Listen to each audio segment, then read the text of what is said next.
السلام علیکم ورحمۃ اللہ تعالی وبرکاتہ۔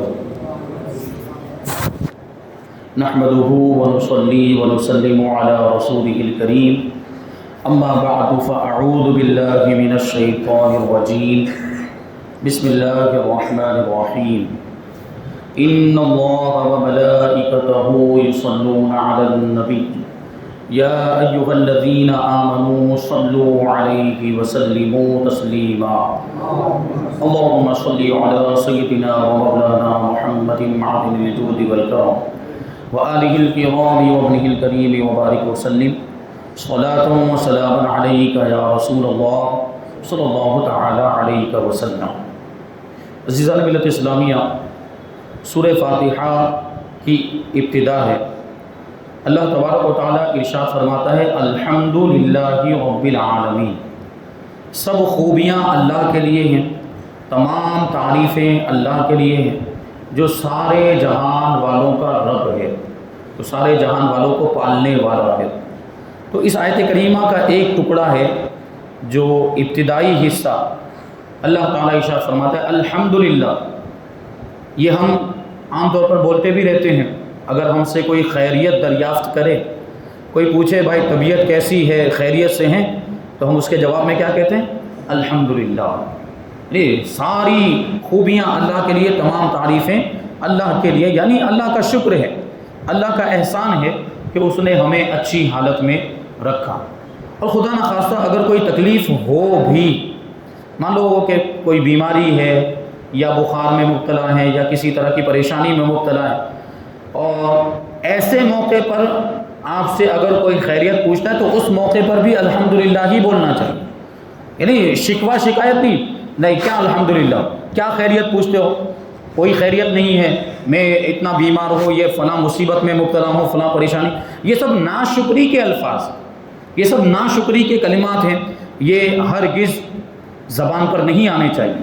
ہر حالت میں اللہ تبارک و تعالیٰ کا شکر ادا کرتے رہنا چاہیے اور اللہ کی رضا پر راضی رہنا چاہیے، اور پھر دنیاوی معاملات کے اندر اپنے سے نیچے والوں کو دیکھنا چاہیے کہ اگر ہمیں کوئی مصیبت ہے بھی، اگر ہم کوئی کسی پریشانی میں مبتلا ہیں بھی، تو ہم اپنے سے زیادہ پریشانی والے کو دیکھیں، ہم اپنے سے زیادہ مصیبت والے کو دیکھیں۔ ہمارے تو الحمدللہ اعضاء بھی سلامت ہیں، ہاتھ پاؤں سلامت ہیں، ہم کھا لیتے ہیں، کما لیتے ہیں، اور بچوں کو کھلا بھی لیتے ہیں، گھر والوں کو کھلا بھی لیتے ہیں، الحمدللہ ہماری زندگی گزر رہی ہے، اللہ نے کتنی نعمتیں ہمیں عطا فرمائی، تو شکر ادا کرنا چاہیے۔ جبکہ اسی دنیا کے اندر کچھ لوگ وہ ہیں جن کو کھانے پینے کے لیے بھی اسباب مہیا نہیں ہیں، کھانے کا سامان نہیں، پینے کا سامان، بھوکے فاقے ہو جاتے کئی دن کے۔ اللہ کا شکر ہے ہم کھا پی رہے ہیں، اللہ نے اتنی نعمتیں عطا کی۔ تو اگر کوئی مصیبت آ بھی جاتی ہے تو واغیلا نہیں کرنا چاہیے، نعمت ملے تو شکر ادا کرنا چاہیے، مصیبت آئے تو صبر کرنا چاہیے۔ یہی ہمیں بزرگان دین کی زندگی سے سبق ملتا ہے، اور ہمارے علماء فقہاء نے یہی ہمیں سکھایا۔ تو تمام تعریفیں اللہ کے لیے۔ یہ جب بھی کوئی بھی نیک کام ہم کر رہے ہوں، اس وقت الحمدللہ کے ذریعے ہی، اللہ کی حمد کے ذریعے، اللہ کے ذکر کے ذریعے ہمیں کوئی بھی نیک اور جائز کام ہو وہ شروع کرنا چاہیے، تو انشاءاللہ اس میں برکتیں شامل ہو جائیں گی۔ بسم اللہ کے تعلق سے بھی آپ نے سنا کہ بسم اللہ کے ذریعے کوئی بھی نیک کام ہو، جائز کام ہو، اس کو بسم اللہ کے ذریعے شروع کرنا چاہیے، اللہ کے نام سے، تو اس میں برکتیں آ جاتی ہیں۔ اور جب کوئی کام اچھے انداز میں مکمل ہو جائے، یعنی جس طرح ہم چاہتے تھے اس طرح وہ کام ہو جائے، تو الحمدللہ کہنا چاہیے، اللہ کا شکر ادا کرنا چاہیے۔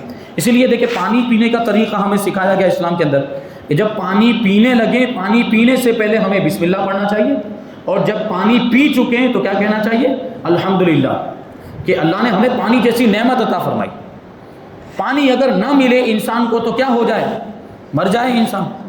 اس لیے، اور کھانے میں بھی یہی ہے کہ کھانا بھی بسم اللہ پڑھ کے شروع کرنا ہے، اور کھانے سے فارغ ہونے کے بعد اللہ کی حمد بیان کرنی، اور وہ دعا ہے جو الحمدللہ الذی اطعمنا وسقانا وجعلنا من المسلمین، تو اس میں بھی اللہ کی حمد آتی ہے، الحمدللہ الذی، تمام تعریفیں اس اللہ کے لیے جس نے ہمیں کھلایا، جس نے ہمیں پلایا اور ہمیں مسلمانوں میں سے بنایا، تو اس پر ہم اللہ کی حمد بیان کرتے ہیں۔ بہرحال تو یہ بہت ہی پیاری چیز ہے۔ اس کے بارے میں فرماتے ہیں کہ اس آیت میں 4 باتیں قابل غور ہیں یاد رکھنے کی۔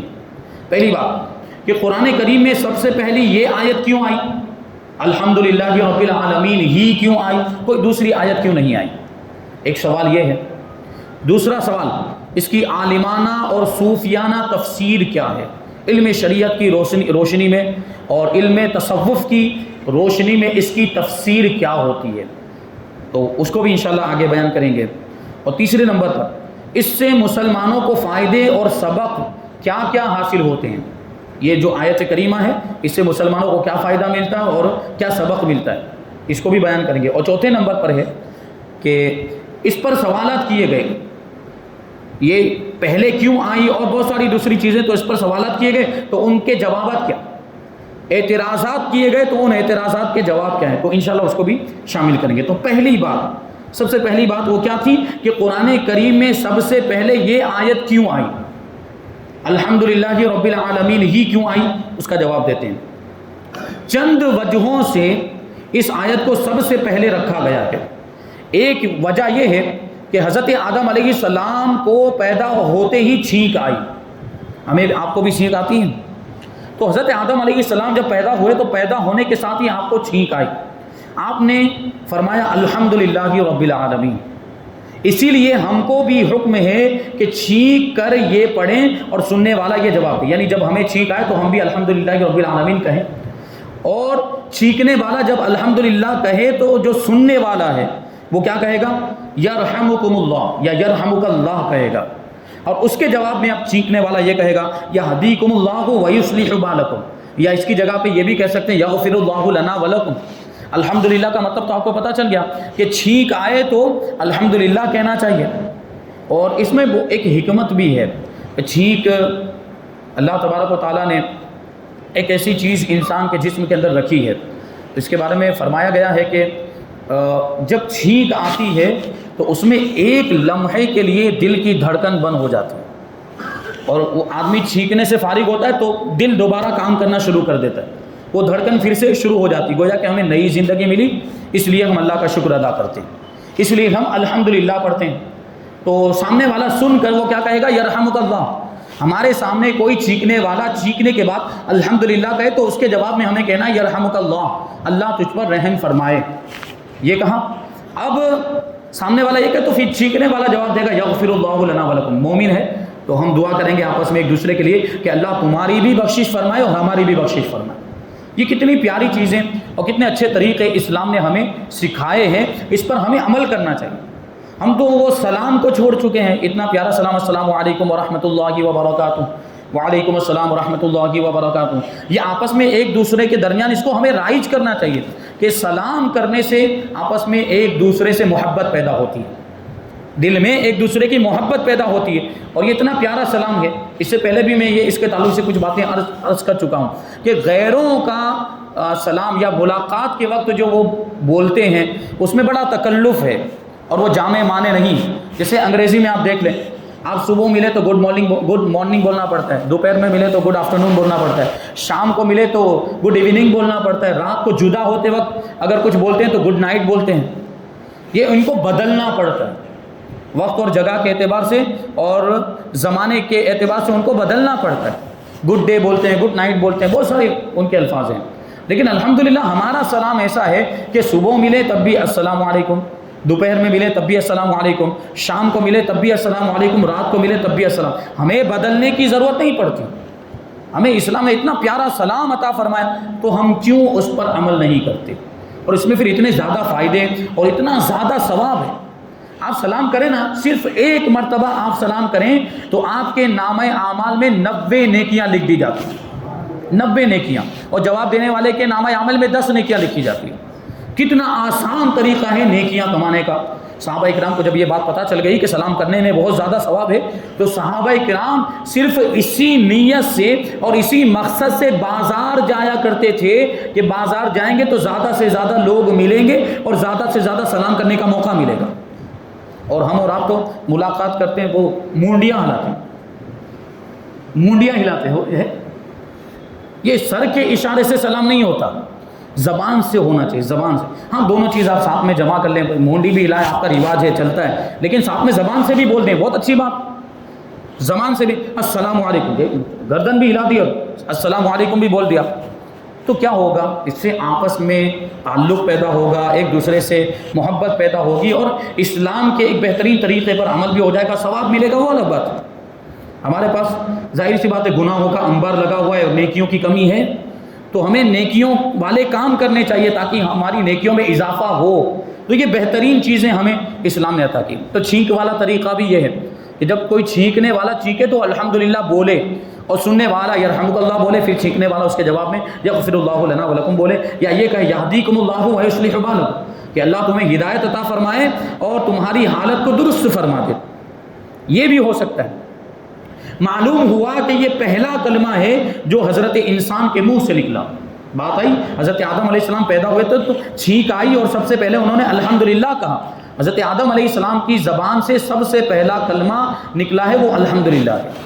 تو اس وجہ سے اللہ تبارک و تعالیٰ نے بھی اپنے کلام کو اسی سے شروع فرمایا، الحمدللہ سے شروع فرمایا۔ یہ ایک وجہ ہو گئی۔ دوسرے یہ کہ الحمدللہ میں 8 حروف ہیں۔ الحمدللہ کو آپ دیکھیں، الف لام ہا میم دال لام، پھر لام اور پھر ہا، یہ 8 حروف ہیں۔ اور جنت کے دروازے بھی 8 ہیں۔ جنت کے کتنے دروازے؟ 8 ہیں۔ الحمدللہ میں حروف بھی 8 اور جنت کے دروازے بھی 8۔ اب دونوں میں کیا نسبت ہے؟ فرماتے ہیں جو شخص صفائی قلب سے، یعنی سچے دل سے الحمدللہ پڑھے گا، وہ انشاءاللہ جنت کے 8 دروازوں کا حقدار ہو جائے گا، یعنی جس دروازے سے چاہے پھر وہ داخل ہو جائے۔ اس میں اشارہ ہے اس طرف کہ قرآن پاک شروع کرتے ہی پڑھنے والا جنت کا حقدار ہو گیا۔ قرآن پاک شروع کرتے ہی الحمدللہ پڑھتے ہی وہ جنت کا نہیں، جنت کے 8 دروازوں کا حقدار ہو گیا۔ اب آگے جتنا بھی وہ پڑھتا چلا جائے گا، اللہ تبارک و تعالیٰ کے فضل و کرم میں زیادتی ہوتی ہی جائے گی، یعنی اللہ تعالیٰ اس کو اور ثواب عطا فرماتا جائے گا اور فضل عطا فرمائے گا اور اس کے مرتبوں میں اور اس کے درجات میں اضافہ ہوتا ہی رہے گا۔ یہ کتنی بڑی چیز ہے۔ تو یہ 2 چیزیں ہو گئی اس کو شروع میں لانے کی 2 وجہ۔ تیسری وجہ یہ کہ عبادت کی جان اللہ کی تعریف ہے۔ عبادت کی جان، عبادت کی اصل اللہ کی تعریف، اسی کو قرآن کریم نے پہلے بیان کیا، یعنی چونکہ اللہ کی تعریف کرنا یہ عبادت کی جان ہے، اسی وجہ سے سب سے پہلے قرآن مجید کے اندر بھی اللہ کی تعریف آئی کہ بندہ اللہ کی تعریف سے قرآن کی تلاوت کی بھی شروعات کرے۔ اور پھر نماز میں بھی تو دیکھیں سب سے پہلے کیا پڑھا جاتا ہے؟ سورہ فاتحہ ہی پڑھی جاتی ہے۔ اب ثنا بھی تو حمد ہی ہے، جب ثنا ہم شروع کرتے ہیں، لیکن ثنا آہستہ پڑھی جاتی ہے۔ اگر امام صاحب پڑھتے بھی ہیں تو وہ آہستہ پڑھی جاتی ہے، بلند آواز سے اگر شروعات ہوتی ہے تو الحمدللہ سے شروعات ہوتی ہے، کیونکہ اللہ کی تعریف یہ عبادت کی جان ہے، اس لیے قرآن کو بھی اس سے شروع فرمایا۔ چوتھی وجہ یہ ہے کہ اس میں مسلمانوں کو سبق ہے کہ اپنا ہر کام خدا کی حمد سے شروع کیا کریں، یعنی اللہ کی تعریف سے شروع کیا کریں، کیونکہ رب کی کتاب بھی اسی سے شروع ہو رہی ہے۔ جب اللہ نے اپنی کتاب کو، اپنے کلام کو اپنی حمد سے شروع کیا تو ہمیں بھی اپنے سارے کاموں کو اللہ کی تعریف ہی سے شروع کرنا چاہیے۔ 5ویں وجہ یہ ہے کہ جب کسی بادشاہ سے کچھ عرض کرنا ہوتا ہے، کچھ بولنا ہوتا ہے، کچھ بات کرنی ہوتی ہے، کوئی عرضی پیش کرنی ہوتی ہے بادشاہ کے دربار میں، ابھی تو بادشاہوں کا زمانہ نہیں، اس سے پہلے جب بادشاہوں کا زمانہ تھا تو کیا ہوتا؟ تو پہلے اس کی تعریف کی جاتی ہے، بادشاہ کی خوب تعریف، بادشاہ سلامت ذل الہی، کیا کیا اس کو بولا جاتا تھا، ایسی باتیں اس کی تعریف کی جاتی ہیں، بادشاہ کا اقبال بلند ہو اور ایسے کلمات بولے جاتے تھے۔ تو پھر بعد میں اپنی بات رکھی جاتی تھی تاکہ بادشاہ اس پر توجہ دے اور بادشاہ اس بات کو، اس عرضی کو قبول کرے، اور جو چاہتا ہے بولنے والا، جو اس کا مقصد ہے وہ مقصد پورا ہو جائے۔ تو بادشاہوں کے دربار میں جب وہ کوئی عرضی پیش کرنے والا پہنچتا ہے تو پہلے اس کی تعریف کرتا ہے۔ تو جو بادشاہوں کا بادشاہ ہے، جو احکم الحاکمین ہے، یعنی پروردگار عالم، اس سے بڑا تو کوئی بادشاہ نہیں، اس کی بارگاہ میں بھی جب حاضر ہوں ہم، یا اس کی عبادت کرنے کے لیے جب ہم کھڑے ہوں، تو سب سے پہلے ہمیں بھی اس کی تعریف کرنی چاہیے۔ یا قرآن کی ہم تلاوت کر رہے ہوں، اللہ کے کلام کی تلاوت کر رہے ہوں، تو اس کی شروعات اللہ کی حمد سے ہونی چاہیے۔ دوسری مثال دیتے ہیں، اسی طرح جب ہم کسی کو خط لکھتے ہیں، اب تو خط کا زمانہ بھی گیا، لیکن پرانے زمانے میں جب خط لکھے جاتے تھے تو پہلے اس کے القابات لکھے جاتے تھے۔ کسی بڑے آدمی کو ہم خط لکھ رہے ہیں کہ فلاں فلاں فلاں حافظ و قاری عالم مفتی وغیرہ وغیرہ لکھا جاتا ہے، بعد میں اپنا مطلب بیان کرتے ہیں، پہلے اس کے القاب لکھتے ہیں، پہلے اس کی تعریف کرتے ہیں۔ چونکہ سورہ فاتحہ بھی بندوں کو دعا کے طور پر سکھائی گئی، اس لیے اسے حمد سے شروع کیا گیا، یعنی اللہ کی تعریف سے شروع کیا گیا۔ اب یہاں سے اس کی عالمانہ تفسیر بیان کرتے ہیں۔ اس کی عالمانہ تفسیر تو یہ ہے کہ اس میں 3 کلمے ہیں. اس میں کتنے کلمے ہیں؟ 3 کلمے. ایک ہے الف لام، الف لام. الف کو اگر اس کے اوپر کوئی حرکت آ جاتی تو پھر اس کو حمزہ پڑھیں گے. حمزہ لام زبر ال، یہ ہو گیا ایک کلمہ. اور دوسرا کلمہ ہو گیا حمد، حامیم دال. اور تیسرا کلمہ ہے للہ. ٹھیک ہے. اور اس کا پورے کا مطلب یہی ہے کہ تمام تعریفیں اللہ کے لیے ہیں، ساری خوبیاں اللہ کے لیے ہیں، ہر ایک کی علیحدہ علیحدہ تحقیق یہاں پہ بیان کی جاتی ہے. الف لام میں 2 احتمال ہے. ایک یہ کہ یہ الف لام استغراقی ہے، دوسرے یہ کہ یہ الف لام عہدی ہے. اب یہ گرامر کی بات آ گئی، میں آپ کو سمجھانے کی کوشش کروں گا، توجہ دیں گے تو بات سمجھ میں آ جائے گی. الف لام 2 طرح کا ہوتا ہے عربی زبان کے اندر. الف لام جو آتا ہے بہت سی جگہ پر آپ قرآن شریف پڑھتے ہیں تو بہت سے مقامات پر یہ الف لام آپ نے دیکھا ہوگا، بہت سے الفاظ کے ساتھ الف لام آتا ہے. تو کہیں پہ الف لام یہ استغراق کے لیے ہوتا ہے اور کہیں پر یہ الف لام عہدی ہوتا ہے. تو الف لام استغراقی کا کیا مطلب ہوتا ہے؟ الف لام استغراقی کا مطلب یہ ہوتا ہے کہ جس پر وہ داخل ہوا، جس لفظ پر یہ الف لام آیا ہے یہ اس کے سارے افراد کو گھیر لیتا ہے. یعنی اب وہ لفظ جہاں جہاں پایا جائے گا، جس کی طرف سے پایا جائے گا اور جس موقع پر پایا جائے گا، جس حالت میں پایا جائے گا، جس زمانے میں پایا جائے گا، اب وہ ساری چیزیں مراد ہوں گی.